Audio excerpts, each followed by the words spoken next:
Assalamualaikum warahmatullahi wabarakatuh. Bismillahirrahmanirrahim. Alhamdulillahi rabbil alamin. Assalatu wassalamu ala ashrafil anbiya'i wal mursalin Sayyidina wa habibina wa maulana Muhammadin wa alihi wa ashabihi ajma'in, amma ba'du. Kaum muslimin dan muslimat pecinta TV Mutiara 99 rahimakumullah. Kesempatan kali ini saya ingin menjelaskan atau menerangkan tentang menerangi kuburan dengan menggunakan lampu atau apa saja, yang penting kuburan itu terang. Dikarenakan ada saja sebagian masyarakat, bahkan ada seorang dai yang mengatakan bahwasanya memberi lampu di kuburan itu hukumnya haram. Bahkan saya pernah baca sebuah kitab tatkala mengomentari salah satu seorang imam, yaitu Al-Imam Murtadha Az-Zabidi. Di sana mengecam sekali apa yang pernah dilakukan oleh Al-Imam Murtadha Az-Zabidi, pengarang kitab Al-Ithaf Sadatil Muttaqin, menyarai kitab Ihya Ulumuddin. Di situ penulis biografi tentang Al-Imam Murtadha Az-Zabidi ini begitu kejamnya, begitu tidak eloknya dalam memberikan komentar atas apa yang dilakukan oleh Al-Imam Al-Murtadha Az-Zabidi.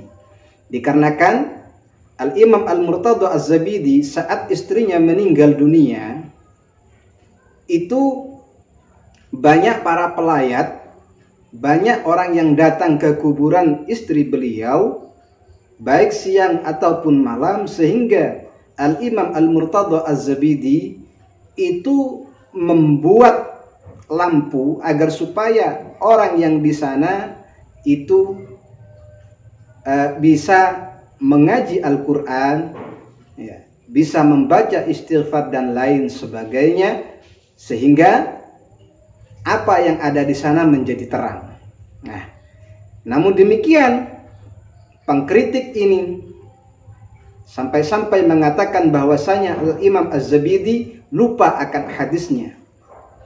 Seakan-akan Al-Imam Murtadha Az-Zabidi ini tidak tahu hukumnya memberi lampu di kuburan. Nah, dewasa ini juga ada yang sedemikian, mengungkit-ungkit apa yang terjadi di Indonesia, terutamanya dikarenakan kuburan-kuburan di Indonesia, terutamanya kuburan-kuburan para aulia Allah, para wali-wali Allah, itu terang benderang, sehingga mereka mengharamkan apa yang sudah terjadi di Indonesia ini. Nah, adapun hadis yang dijadikan landasan oleh mereka yang mengharamkan membuat lampu atau menerangi kuburan, itu adalah hadis la'anallahu zairatil kubur wal muttakhidhina 'alaiha suruj. Ya. Allah Ta'ala melaknat para wanita yang menziarahi kuburan dan juga orang-orang yang menjadikan di atas kuburan itu atau membuat di atas kuburan itu lampu-lampu, ya, atau intinya menerangi kuburan. Secara tekstual atau secara zahir, hadis ini memang melarang secara mutlak perempuan ziarah kuburan.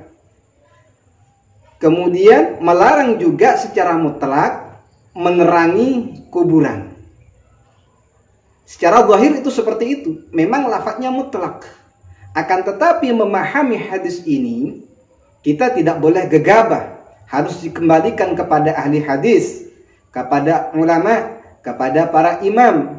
Tidak boleh kita mengartikan sendiri, ditafsir sendiri, sehingga hadis ini mengikuti hawa nafsunya, tidak mengikuti real sesuai pemahaman ulama yang menggunakan ilmu usul fiqh dan ilmu-ilmu yang lain.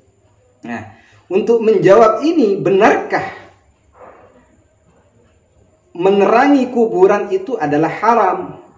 Nah, saya ambilkan kitab kontemporer, kitab kekinian, karangan dari kumpulan daripada ulama, yaitu kitab Al-Mawsu'atul Fiqhiyah Al-Kuwaitiyah.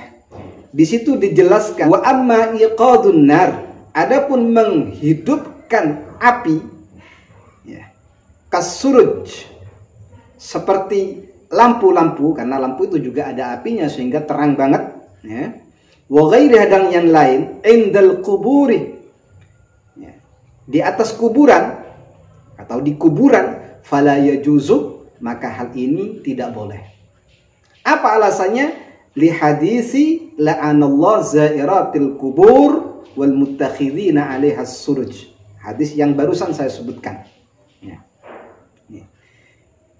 Di sini bahasanya fala yajuzu. Fala yajuzu di sini pada umumnya bisa saja haram, bisa saja makruh.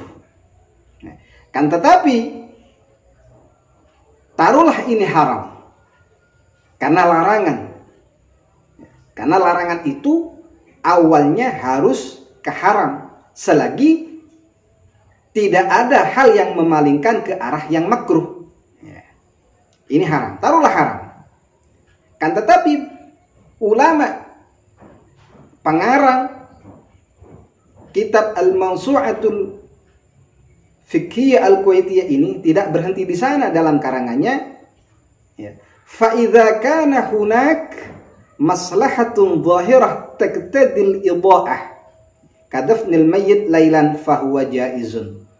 Akan tetapi kalau di sana ada kebaikan yang sudah nampak, berarti ada hajat yang memang dibutuhkan untuk penerangan kuburan, yang mengharuskan kuburan itu harus terang. Contoh diantaranya ini sekedar contoh, kadafnil mayyit lailan, seperti menguburkan mayit di waktu malam, fahuwa jaizun, maka hal ini diperbolehkan, tidak haram lagi, karena alasannya memang dibutuhkan.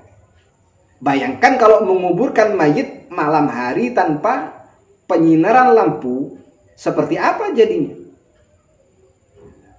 Oleh karenanya, menurut usul fikih itu al-hukmu yaduru ma'illatihi.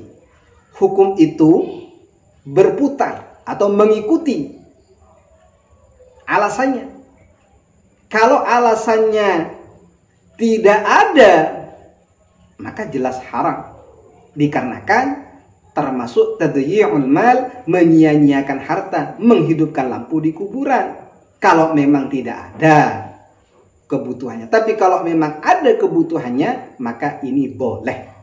Nah, hal ini sebagaimana juga disampaikan oleh Al-Imam Al-Munawi, pengarang kitab Faidul Qadir, tatkala mengomentari lafaz was-suruj ini. Kenapa haram? Li'annahu tadyi'un lil mal bila faidatin. Dikarenakan menyinari kuburan dengan lampu atau dengan apa saja itu termasuk menyia-nyiakan harta. Menyia-nyiakan harta ini termasuk haram. Secara zahir kata beliau, hadis ini menunjukkan haramnya, ya, menyinari kuburan dengan lampu. Ini haram. Nah, kemudian alasan yang kedua, li'annahu tashbihun bil masajid allati yunawwaru fiha lis-shalah. Kemudian memberikan kuburan lampu ini termasuk menyerupai masjid yang disolati. Ini seakan-akan kuburan dikasih lampu agar supaya orang sholat di kuburan. Ya, seperti itu. Ya. Kemudian lagi, wali anna fihi takriban nar minal mayyit wa qad warada an-nahyu anhu fi Abi Dawud wa ghairihi. Kemudian dalam memberikan lampu di kuburan ini juga mendekatkan api dengan mayit, sehingga dilarang. Inilah yang mengharamkan. Akan tetapi beliau Al-Munawi, pengarang kitab ini, menjelaskan tapi in kana al-iqadu litanwir 'alal hadir, akan tetapi saat menerangi kuburan dengan lampu itu ada tujuannya, contoh seperti litanwiri 'alal hadir, menyinari orang yang menghadiri kuburan, orang yang ziarah kuburan, ya. Linahwi qiraatin, umpama di antara contohnya adalah agar supaya orang yang ada di kuburan bisa membaca Al-Quran, istighfar lil mauta, membacakan istighfar kepada orang-orang yang sudah meninggal dunia. Di sini dijelaskan fala ba'sah, maka hal ini tidaklah mengapa, artinya tidak haram. Makruh pun tidak. Kenapa? Karena hajat. Ini hajat. Jadi kaum muslimin dan muslimat rahimakumullah, dalam memahami hadis haruslah lengkap. Kita kalau hanya tahu hadis kemudian diartikan sendiri, bisa jadi semua apa yang terjadi atau sebagian besar apa yang terjadi di kalangan masyarakat ini bisa haram semua. Padahal taunya cuma hadis itu saja. Ya. Hukum tidak mengambil satu hadis, tapi hukum harus mengkompromikan satu hadis dengan hadis yang lain sehingga satu sama lain itu tidak saling tabrakan, tidak saling bertentangan. Bayangkan andai kata la'anallahu zairatil qubur, Allah Ta'ala melaknat perempuan-perempuan yang berziarah kubur ini, kita fahami sendiri, maka jelas perempuan haram. Tapi tidak demikian ulama memahaminya, sehingga perempuan pun boleh menziarahi kuburan, paling tidak hukumnya makruh, itu pun dengan catatan begini dan begini. Kaum muslimin rahimakumullah, oleh karenanya ayo mengaji kepada orang yang memang tidak hanya menyampaikan hadis saja kemudian diartikan sendiri, tapi mengajilah kepada ulama, kepada ustadz, kepada kiai yang memang saat menyampaikan hadis beliau tidak menyampaikan pendapatnya sendiri, tapi justru menyampaikan pendapat ulama yang sudah mempunyai kapasitas untuk hal ini. Demikian kaum muslimin dan muslimat rahimakumullah. Kurang lebihnya saya mohon maaf. Semoga ini bermanfaat dan barakah. Hadanallahu wa iyyakum. Assalamualaikum warahmatullahi wabarakatuh.